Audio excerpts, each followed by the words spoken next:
Okey, bismillahirrahmanirrahim. Assalamualaikum warahmatullahi wabarakatuh. Okey, hari ini untuk sirah tahun 5, kita akan belajar tajuk yang pertama. Okey, iaitu perkembangan agama Islam. Okey, itu tajuk pertama bagi sirah tahun 5, perkembangan agama Islam. Okey, tengok. Agama Islam berkembang melibatkan 5 aspek. Aspek yang pertama ialah akidah, yang kedua ibadah, yang ketiga akhlak, yang keempat muamalat, yang kelima perundangan. Jadinya agama Islam ni berkembang melibatkan kelima-lima aspek tersebut. Jadinya hari ini kita nak belajar tentang satu aspek sahaja, iaitu aspek yang pertama.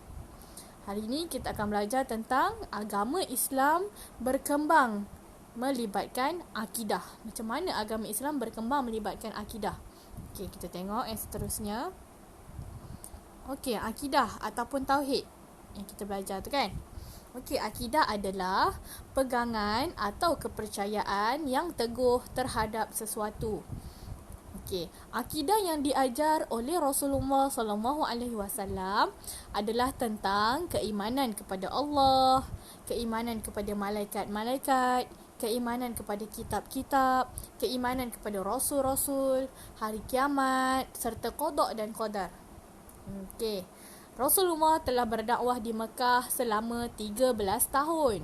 Nama 13 tahun Rasulullah berdakwah di Mekah. Tetapi usaha dakwah baginda banyak ancaman daripada musyrikin.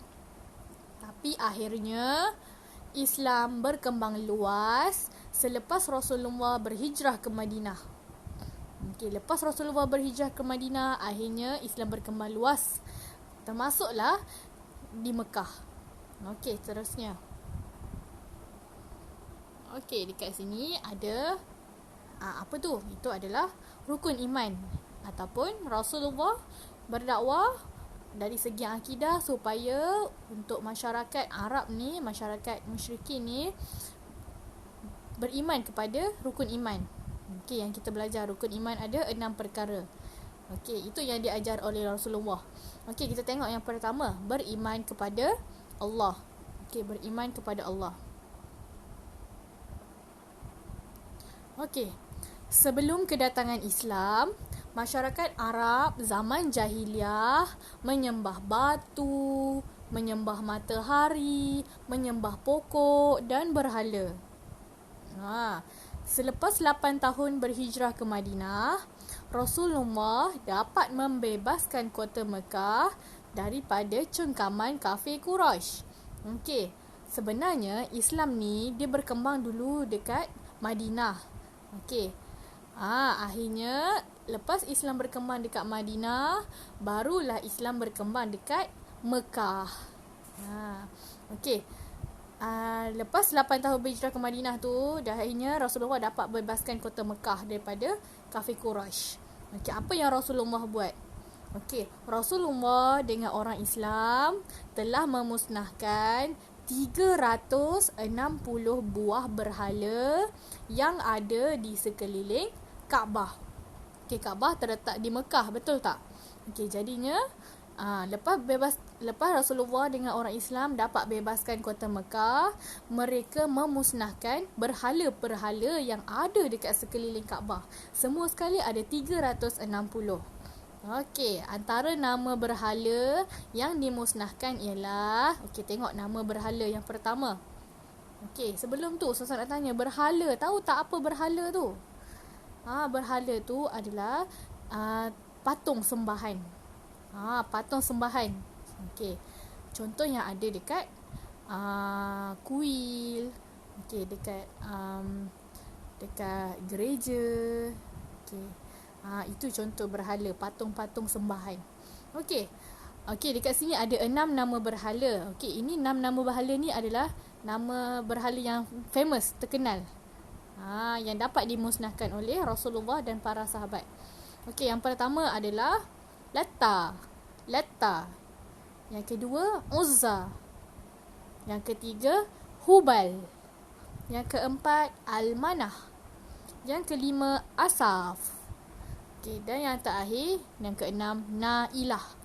Okey, keenam-enam nama ni adalah antara nama berhala yang famous, yang terkenal. Okey. Ustazah nak awak ingat nama-nama berhala ni. Okey, seterusnya. Okey, beriman kepada malaikat. Okey, rukun iman yang kedua, beriman kepada malaikat. Betul tak? Okey, tengok. Malaikat ialah makhluk Allah yang dicipta daripada cahaya dan sentiasa taat perintah Allah. Okey, malaikat berasal daripada cahaya. Okey, malaikat ni memang dicipta untuk sentiasa ikut perintah Allah, taat perintah Allah. Okey, tengok yang kedua. Dalam sejarah penurunan ayat Al-Quran, malaikat Jibril telah menurunkan wahyu yang pertama kepada Rasulullah di Gua Hira. Okey, malaikat yang kita wajib tahu ada 10. Okey, malaikat yang pertama malaikat Jibril. Okey, Jibril tugas dia untuk menyampaikan wahyu. Okey, dalam sejarah Islam, dalam sejarah penurunan ayat Al-Quran, malaikat Jibril yang menurunkan wahyu kepada Rasulullah. Okey, itu beriman kepada malaikat. Okey, yang seterusnya bawah tu yang purple. Okey, rukun iman yang ketiga, beriman kepada nabi dan rasul. Okey, tengok. Okey, nabi merupakan lelaki biasa yang dipilih oleh Allah dan dianugerahkan wahyu untuk dirinya sendiri. Okey, itu nabi. Okey, nabi dengan rasul ni ada perbezaan dia. Okey, kita tengok yang rasul pula dulu. Okey, rasul yang kedua. Rasul merupakan lelaki pilihan Allah yang dianugerahkan wahyu untuk dirinya dan umatnya. Okey, apa perbezaan nabi dengan rasul? Okey, nabi dengan rasul ni sebenarnya dua-dua adalah lelaki. Dua-dua adalah lelaki yang dipilih oleh Allah, dan mereka ni dikurniakan wahyu untuk dirinya sendiri. Tapi kalau untuk rasul, dia dapat wahyu tu untuk dirinya dan rasul wajib untuk sebarkan wahyu tu kepada umat-umatnya.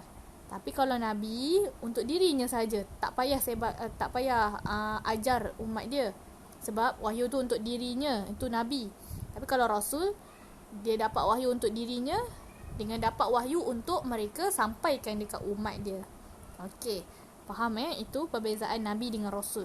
Okey, seterusnya kita tengok rukun iman yang ketiga, rukun iman yang keempat, Rukun iman yang keempat iaitu beriman kepada kitab.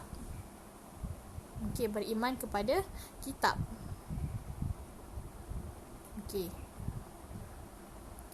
Allah menurunkan 4 kitab yang wajib kita imani, yang wajib kita percaya, yang wajib kita yakin dengannya. Okey, yang pertama adalah kitab Taurat. Kitab Taurat diturunkan kepada Nabi Musa dalam bahasa Ibrani. Okey, yang kedua, kitab Zabur. Kitab Zabur diturunkan kepada Nabi Daud dalam bahasa Qibti. Okey. Yang ketiga adalah kitab Injil. Okey, kitab Injil diturunkan kepada Nabi Isa dalam bahasa Syriani. Okey, yang terakhir, kitab Al-Quran. Kitab Al-Quran diturunkan kepada Nabi Muhammad sallallahu alaihi wasallam dalam bahasa Arab.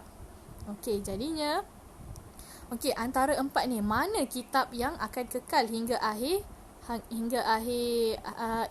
kiamat? Okey, mana kitab yang akan kekal hingga hari kiamat? Yang terakhir iaitu kitab Al-Quran. Kitab Al-Quran akan kekal hingga hari akhirat, hingga hari kiamat. Okey, faham? Okey, seterusnya yang kelima. Okey, beriman kepada hari kiamat. Okey, tengok. Orang Arab jahiliah tidak mahu beriman dengan hari kiamat. Kenapa diorang tak nak beriman dengan hari kiamat? Kenapa diorang tak nak percaya hari kiamat? Okey, tengok yang kedua. Ini kerana mereka terpaksa tukar gaya hidup mereka yang penuh dengan maksiat. Diorang dah seronok hidup dalam maksiat. Sebab tu diorang tak nak percaya ada hari kiamat. Okey. Hakikatnya sebenarnya mereka ni sedar apa yang dilakukan mereka adalah salah, dimukai Allah dan akan dihitung. Orang Arab jahiliah ni dia tak nak beriman kepada hari kiamat. Sebab dia dah selesa hidup dia dengan penuh maksiat, dengan keseronokan, semua. Okey, tapi mereka ni tahu yang apa yang mereka buat semasa mereka hidup semua sekali akan dihitung. Amalan baik dan buruk sebenarnya akan dihitung di hari kiamat. Okey, akhirnya mereka percaya tak? Okey, akhirnya mereka percaya adanya hari kiamat. Okey, yang terakhir, beriman kepada qada dan qadar. Okey, apa maksud qada dan qadar tu? Okey, tengok. Bermaksud kita mesti percaya dan yakin apa yang berlaku dalam kehidupan kita telah ditentukan oleh Allah sejak azali lagi. Kita kena yakin dengan percaya apa yang berlaku ni semuanya ditentukan oleh Allah, telah ditetapkan oleh Allah sejak azali lagi. Okey. Kedatangan Islam telah mengubah kepercayaan mereka yang karut kepada keyakinan yang teguh tentang qada dan qadar Allah. Okey, sebenarnya orang masyarakat Arab jahiliah ni dulu, mereka percaya segala perkara baik yang mereka dapat tu sebenarnya datang daripada apa yang diorang sembah. Tadi awal-awal tu kita tengok kan, diorang sembah berhala, diorang sembah pokok, diorang sembah matahari. Jadinya mereka ni percaya perkara-perkara yang baik tu datang daripada sembahan mereka. Ini adalah perkara yang karut. Syirik kan?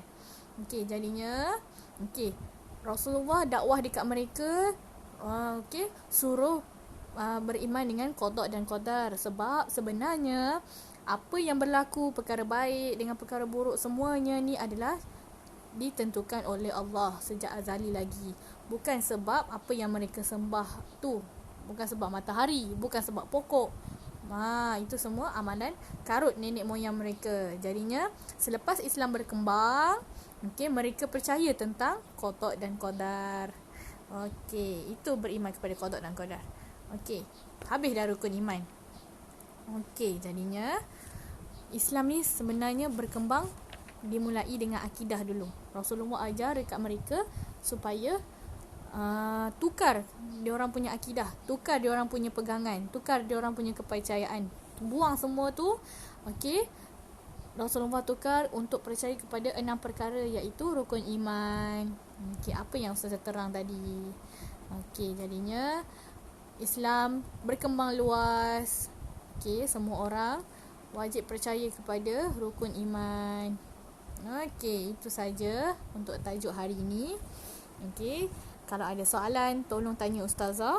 Jadinya tugasan awak hari ni, Ustazah dah bagi soalan kan dalam grup. Ustazah nak minta awak jawab soalan tu dalam buku tulis sirah. Buku baru, buku tulis sirah, buku baru ya. Itu saja untuk hari ini, untuk video kali ini. Semoga bermanfaat. Jangan lupa siapkan tugasan. Dah siap, tolong hantar dekat Ustazah. Itu saja. Assalamualaikum warahmatullahi wabarakatuh.